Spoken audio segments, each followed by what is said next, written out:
Talvez você tenha feito constantemente estas perguntas. Onde posso encontrar refúgio num mundo cheio de conflitos? Ou, como e onde posso encontrar força para vencer nesse mundo que oferece tantas derrotas? Acompanhe agora com o pastor Edson Bruno mais um programa Encontro com a Palavra.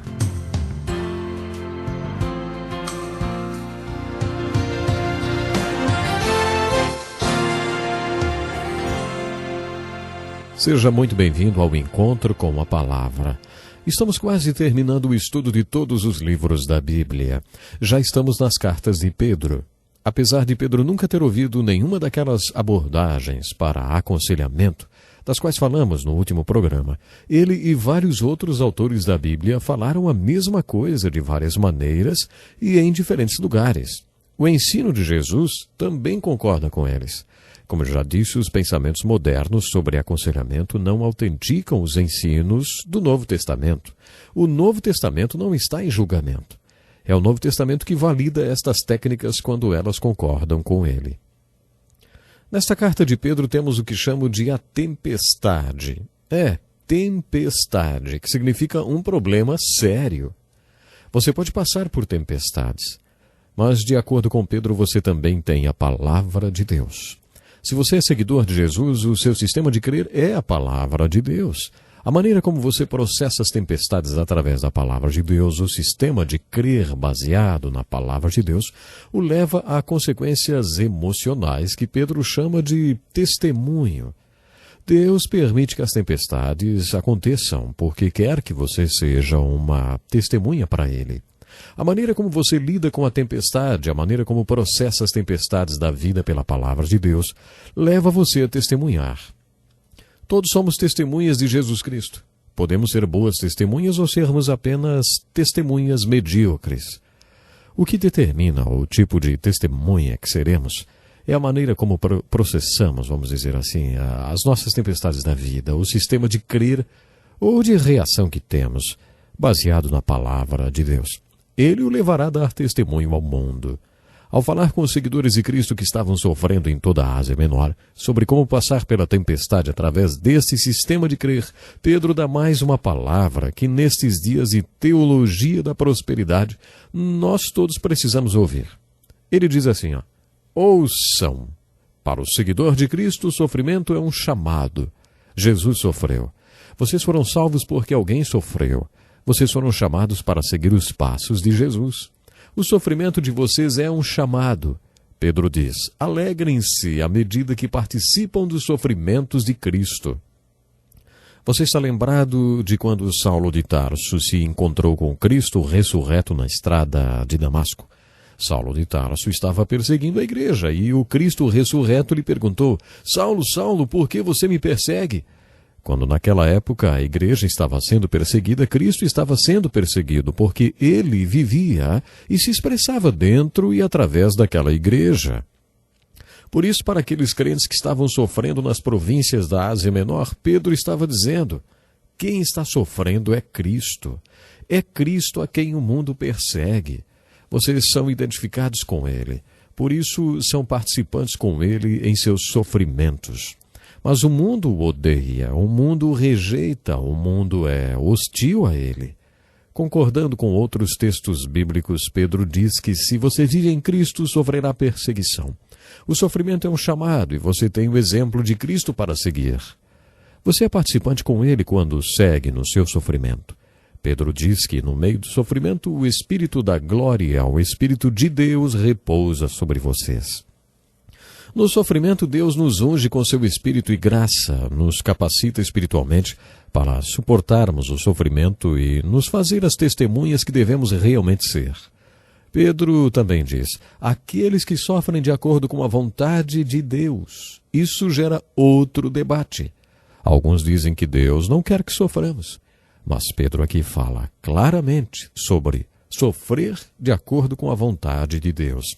Se somos chamados para sofrer de acordo com a vontade de Deus, então devemos continuar fazendo o que é certo e nos entregarmos totalmente a Deus. Deus jamais vai falhar conosco. O Espírito da glória, o Espírito de Deus repousa sobre vocês. As palavras finais de Pedro no capítulo 5 são dirigidas aos presbíteros ou líderes da igreja. Esta é uma das minhas passagens preferidas para usar nos retiros da liderança da igreja. Se você é líder da igreja ou exerce algum pastorado na igreja, precisa atentar para estas palavras de Pedro. Portanto, apelo para os presbíteros que há entre vocês, e o faço na qualidade de presbítero, como eles, e testemunha dos sofrimentos de Cristo. Pedro não se via numa posição superior nem como o primeiro papa, mas como um líder, como os outros. Pedro foi muito humilde ao escrever o capítulo 5. E observando os 3 primeiros capítulos de sua carta, entendemos por que ele era humilde. Quando ele escreve aos líderes, ele diz que eles deveriam assumir a responsabilidade do pastoreio da igreja, não como senhores, mas como exemplos. Quando estudamos a estrutura de liderança da igreja, chegamos à seguinte conclusão, principalmente à luz de textos como 1 Pedro 5. Não existe nenhuma organização no mundo que possa ser comparada à igreja. A igreja é uma organização e tem se tornado um grande negócio. Isso quer dizer que existe muito dinheiro em jogo.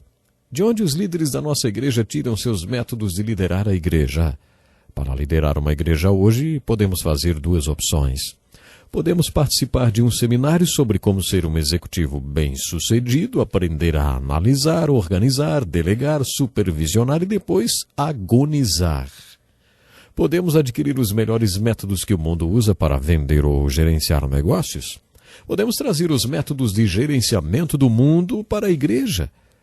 Quando isso acontece, o homem que chamamos de pastor deixa de ser um homem de Deus, um profeta ou sacerdote, preocupado com as almas dos homens, e aí ele se torna um executivo preocupado com os rumos de sua carreira. É impossível que isso aconteça no meio da igreja. Infelizmente, eu já vi acontecer. Qual deve ser o procedimento da igreja local em relação aos princípios de gerenciamento? Hoje, no meio do ministério da igreja, existem executivos empresariais muito bem-sucedidos querendo gerenciar a igreja como se fosse um negócio. A igreja não deve ser como uma empresa, com presidente, proprietário e funcionários. Não é assim que ela funciona. Se você quer adotar a filosofia de liderança de Jesus, então leia Mateus capítulo 23. Pedro está dizendo no capítulo 5, a igreja não é um negócio que deva ser gerenciado como empresa. Vocês não devem assumir a liderança da igreja como senhores, mas como exemplos. O único poder que um líder tem na igreja é o seu exemplo. Se o seu exemplo impressionar as pessoas, elas o procurarão e buscarão o seu conselho, porque o respeitam.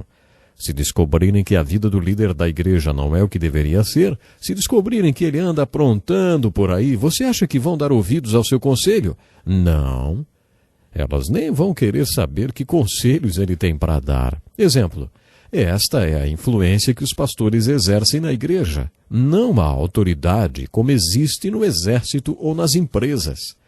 Pedro foi treinado por um homem que disse: gostam do lugar de honra nos banquetes e dos assentos mais importantes nas sinagogas, de serem saudados nas praças e de serem chamados rabis. Mas vocês não devem ser chamados rabis. Um só é o mestre de vocês e todos vocês são irmãos. A ninguém da terra chamem pai, porque você só tem um pai, aquele que está nos céus. Tampouco vocês devem ser chamados chefes, porquanto vocês têm um só chefe, Cristo Jesus. O maior entre vocês deverá ser servo, pois todo aquele que a si mesmo se exaltar será humilhado, e todo aquele que a si mesmo se humilhar será exaltado. Pedro foi treinado por Jesus Cristo. Jesus Cristo disse tudo isso no capítulo 23 de Mateus. Agora, tente aplicar isso na sua igreja. Não deixe que chamem você de rabi, nem de pai, nem de chefe, porque você tem um mestre, um pai e um único líder, Deus, o Espírito Santo, Cristo, e somos todos irmãos. Grifem essas palavras, somos todos irmãos. Dá até para sentir a força dessas palavras de Pedro no capítulo 5 de sua primeira carta. Pedro não foi o tipo de líder que se colocou acima de alguém, nem considerou ninguém inferior a ele. Pedro não foi o tipo de líder que se ouve falar por aí hoje em dia com autoridade apostólica e outras classificações que descendem desta. Às vezes, quando leio estes textos sobre humildade, pergunto-me como chegamos ao ponto de hoje termos bispos e arcebispos e reverendo e por aí vai. Todos são títulos que servem como graduação, como oficial do exército, que vai ganhando listras nos ombros. Isso não vem da Bíblia, queridos irmãos, não vem do Espírito Santo, isso não vem de Jesus Cristo. Quando estudamos a estrutura de liderança da igreja conforme ensinada nas Escrituras, descobrimos que não existe esse negócio de hierarquia entre os líderes da igreja. Todos são líderes, irmãos. Irmãos, e tem um rabi, um mestre e um líder. Esse líder é Deus, o Espírito Santo e o próprio Jesus Cristo. Finalizando o capítulo 5, encontramos um versículo impressionante que nos remete aos 3 Pedros. O Deus de toda graça que os chamou para a sua glória eterna em Cristo Jesus, depois de terem sofrido durante pouco de tempo, os restaurará, os confirmará, ele lhes dará forças e os porá sobre firmes alicerces.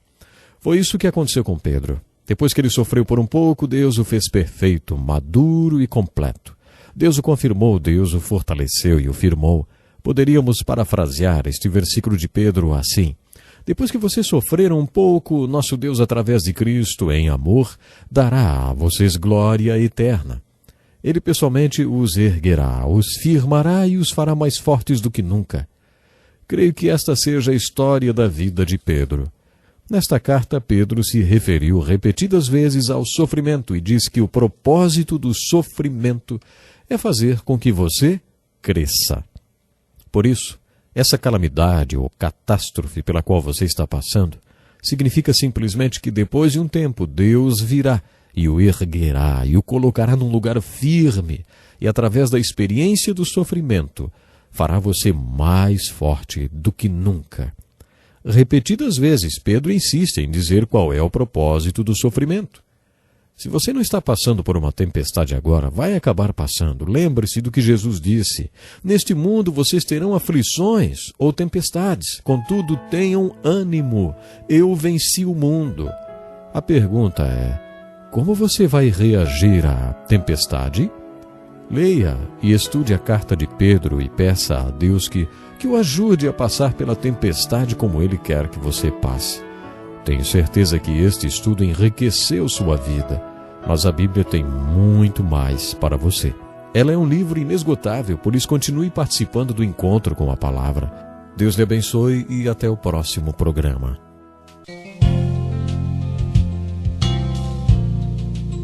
Que lição importantíssima. Obrigado, pastor Edson Bruno. Prezado ouvinte, coloque em prática o que você ouviu aqui. Sem dúvida, sua vida será grandemente abençoada.